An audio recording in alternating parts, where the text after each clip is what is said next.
Today I'm breaking down all the credit cards in my wallet and more importantly, why. This video is not about promoting specific credit cards, it's about having a credit card system. A lot of people on YouTube act like credit cards are either a money cheat code or some sort of financial trap. The truth is that they're both, depending on how you use them. Everything I'm going to talk about is about simplicity, automation, and control. Not just racking up credit card points for the sake of it. So first I'm going to explain the system and rules that I follow so that credit cards work for me and not against me. Then I'll walk you through each card that I have in my wallet right now. Let's get into it. Before we talk about specific credit cards, we need to talk about the system. Because credit cards are powerful tools, but they can also be dangerous if you don't have a system. Now, if you take anything away from this video, let it be this. Every time you swipe a credit card, you're taking out a short-term loan. And if you mess around with that loan, the interest rate is brutal. Even 1 month of interest can wipe out a whole year of credit card rewards. So here's my non-negotiable rule. I never spend more on a credit card than I can afford to pay off right now.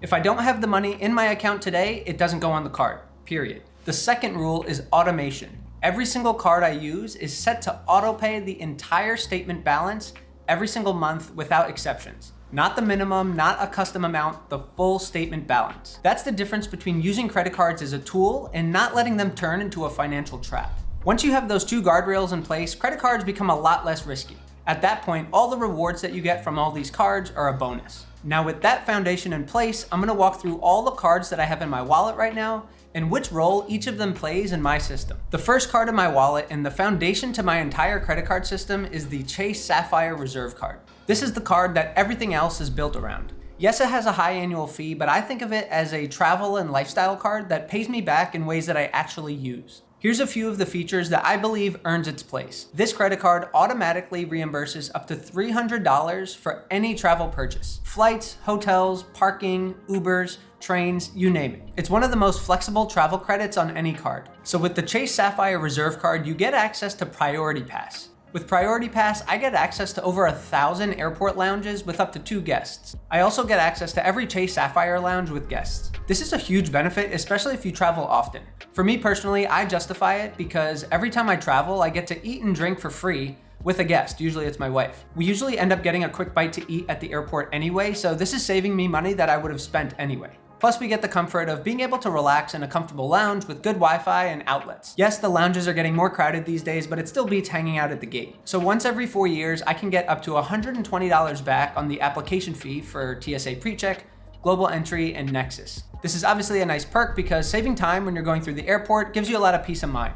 And again, I would buy TSA PreCheck or Global Entry anyway, so it's saving me money that I would have spent otherwise. Depending on how you use them, this card can add a lot of value through statement credits. You can get statement credits for dining experiences and hotel benefits, and get credits for certain platforms like Apple Music, DoorDash, StubHub, and Lyft. There's a lot of credits on there that I personally don't use, so you're gonna have to look through the offerings to see if there's anything on there that you would spend money on anyway. For me personally, I use StubHub to buy tickets to Mets, Jets, and Knicks games. And because I live in New York City, I use DoorDash and Lyft quite a bit. I also get reimbursed for Apple Music and Apple TV, which I use pretty much every day. So these credits actually save me a lot of money every year. This card earns Chase Ultimate Reward Points, which are some of the most flexible points out there. You can redeem these points for a ton of things like cashback, Amazon credits, or statement credits. But I find the best value to be booking hotels and flights. You can redeem them for travel directly through the Chase portal, or you can transfer them to hotel partners or airline partners. Another thing I love about the card is the points multipliers. At the time of recording this card gives me 8 times points on travel purchases booked directly through Chase. It gives 4 times points for flights booked directly through Chase,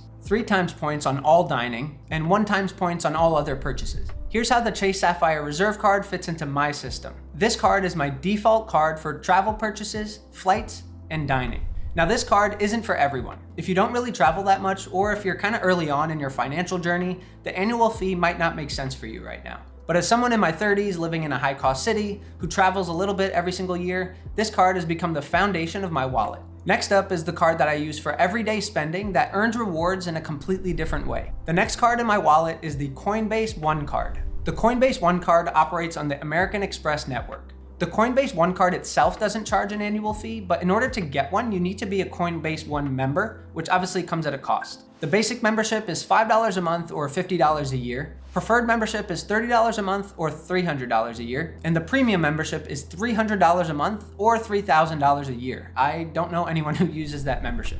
So if you're not a member already, you can look at this card as having a $50 annual fee because that's how much the basic membership costs. Coinbase is the exchange that I use to hold Bitcoin and other crypto, so I was already a member. With the Coinbase One card, you can earn up to 4% back in Bitcoin on every purchase. The exact rate you earn depends on how much assets you have in Coinbase. Here's how it all breaks down. If you have less than $10,000 with Coinbase, you earn 2% back. If you have between $10,000 and $50,000 with Coinbase, you earn 2.5% back. If you have between $50,000 and $200,000 in Coinbase, you get 3% back. And if you have $200,000 or more in Coinbase, you get 4% back. Any rewards over 2% are capped at $10,000 in purchases every month. After that, the rate drops back down to 2%. When you earn rewards, the Bitcoin is rounded to the nearest dollar. Then it's automatically deposited directly into your Coinbase digital asset wallet. There's no manual steps, there's nothing that you have to transfer, it just happens automatically in the background, which is why I really love this card. I'm not using it to trade crypto, I'm not timing the market, I'm not checking crypto prices every single day. I'm using it for passive exposure to Bitcoin. Now I know Bitcoin is a controversial topic for a lot of people. Some people think it's the future of everything, some people think it's a complete scam, and I'm not gonna act like I'm smart enough to know what's gonna happen. But if the financial system does evolve into something more digital and decentralized, I don't wanna be left on the sidelines. I definitely want some exposure. The Coinbase One card is an easy way for me to quietly accumulate more Bitcoin without having to spend any of my income on it. Everyday purchases that I would already be making, things like groceries, coffee, Amazon stuff, will quietly be turning into small amounts of Bitcoin over time. And if you've seen any of my investing videos, you know that that fits into my investing philosophy nicely. Consistency over intensity. Now this card is not for everyone. Bitcoin rewards fluctuate in value, so you're gonna have to be comfortable with that type of volatility. And like anything crypto related, you really have to understand the platform before committing any money to it. If you're already a Coinbase member, I think this card is a no-brainer because it just adds more and more Bitcoin to your account every single month without you having to risk any income. Here's how the Coinbase One card fits into my system. This card is my default card for anything other than travel purchases, flights, and dining. All of that stuff goes on my Chase Sapphire Reserve card. This card has been my default card for groceries, clothing, subscriptions, and other purchases. Next, I'll show you the card that maximizes the money I spend every single month on housing. The next card in my wallet is the Bilt Blue card. For me, this card exists for one reason: rent. For most people, especially if you live in a big city like New York, rent is your biggest monthly expense. Thousands and thousands of dollars going out every single month without any upside or reward. Bilt is one of the only cards that fixes that. So Bilt currently offers 3 cards: the Bilt Blue card, the Bilt Obsidian card, and the Bilt Palladium card. The Obsidian card and the Palladium card offer a lot of rewards and points that overlap with my Chase Reserve card, which I already use as my default card, so I opted to go with the Bilt Blue card. The Bilt Blue card has no annual fee, which is really nice. At the time of recording this video, new cardholders get a sign-on bonus of $100 in Bilt Cash. With the Bilt Blue card, you can earn points on rent with no transaction fee. Bilt sends the payment to your landlord via ACH or check, so you don't have to worry about the typical 2 to 3% credit card processing fee that you would typically get hit with, which is honestly a great deal. Now I'll get into why I really love this card in a minute, but the reward structure is a little complicated, so I'm gonna explain it in simple terms. So when you get the card, it prompts you to choose between 2 reward options. Option 1 is the housing only option. You earn 1 times Bilt points on everyday purchases non-housing related. You earn up to 1.25 times Bilt points on housing payments, but it depends on how much non-housing purchases you put on the card. So for example, if your rent is $2,000 a month, you can earn up to 2,500 Bilt points on that expense. But that would require you to also put $2,000 or more of non-rent purchases on the card. If you don't meet this minimum additional spending requirement at all, you'll earn just 250 Bilt points per month on housing payments. Option 2 is the flexible Bilt Cash option. Now this one is a little complicated, so I'm gonna read it off of my laptop to make sure that I'm giving you the right information. You'll earn 1 times Bilt point plus 4% back in Bilt Cash on everyday non-housing purchases. You'll earn 1 times Bilt points on housing payments, although to unlock these points, you'll need to have amassed Bilt Cash. There are multiple ways to redeem Bilt Cash, but to earn any rewards on housing under this option, you'll need to use your Bilt Cash to cover a 3% transaction fee on those housing payments. So for every $30 in Bilt Cash you spend for this purchase, you'll earn 1,000 Bilt points on your rent or mortgage payment. So in the example that we used before, you could earn 2,000 Bilt points per month on your $2,000 rent payment. But that would require that you also have $60 in Bilt cash to unlock those 2,000 Bilt points. 3% of $2,000 is $60, so that's where that $60 number came from. In this scenario, if you have less than $60 in Bilt cash, you could still use what you have to earn partial rewards on your housing payment. But you cannot pay any part of the transaction fee with actual cash.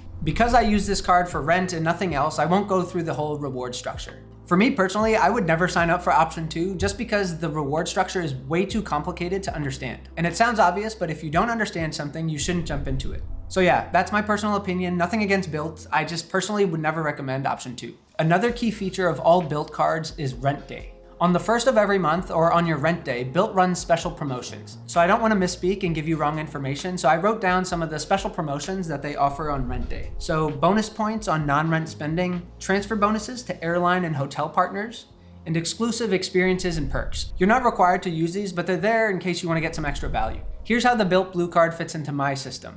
This card is my default card for paying my rent. That's it. And because there's no annual fee, there's no downside if you're renting. This is a perfect example of why having a system matters. Each card has a purpose, even if that purpose is very specific. Because I'm only using it for rent, I'm only accumulating 250 Bilt points per month. But personally, I still think it's worth it because, again, that's money that I would be spending anyway, so even if I'm able to get 250 Bilt points every month, maybe that'll add up to like a free flight every single year. And for me, I think that's worth it. Next, I'll show you the card that I use for my business spending and why separating your personal expenses and your business expenses is a non-negotiable. The next card in my wallet is my business card, and it's the Chase Ink Unlimited card. This card is obviously for business spending. The number one rule when you start a business is clean separation between your personal finances and your business finances. And having a dedicated business bank account and business credit card is the only way to do that. Every single business expense goes on this card. Software, equipment, marketing, random one-offs, everything. When it comes to business credit cards, the separation matters more than points and rewards.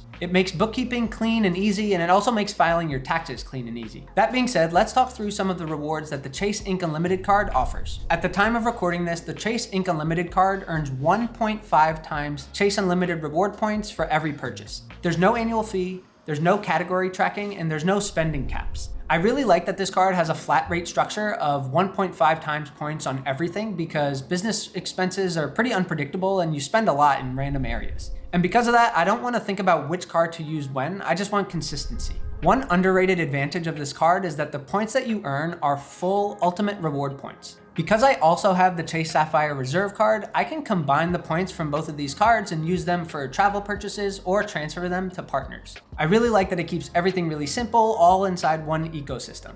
The card also comes with very practical protections, which is super important for business owners. Purchase protection, extended warranties, and employee cards at no additional cost, which is super important if you have business partners like I do. I know those benefits aren't super flashy like the other cards, but when you're running a business, you don't really want anything flashy. You just want it to be simple and effective. This card fits perfectly into my system because it keeps things simple. One card for all business purchases. If you run a business, if you freelance, or even if you're just starting a side hustle, keeping your business spending and your personal spending separate is essential. So if you've been thinking about starting your own business or starting a new side hustle, watch this video where I walk you through the 4 steps to legally start your own business.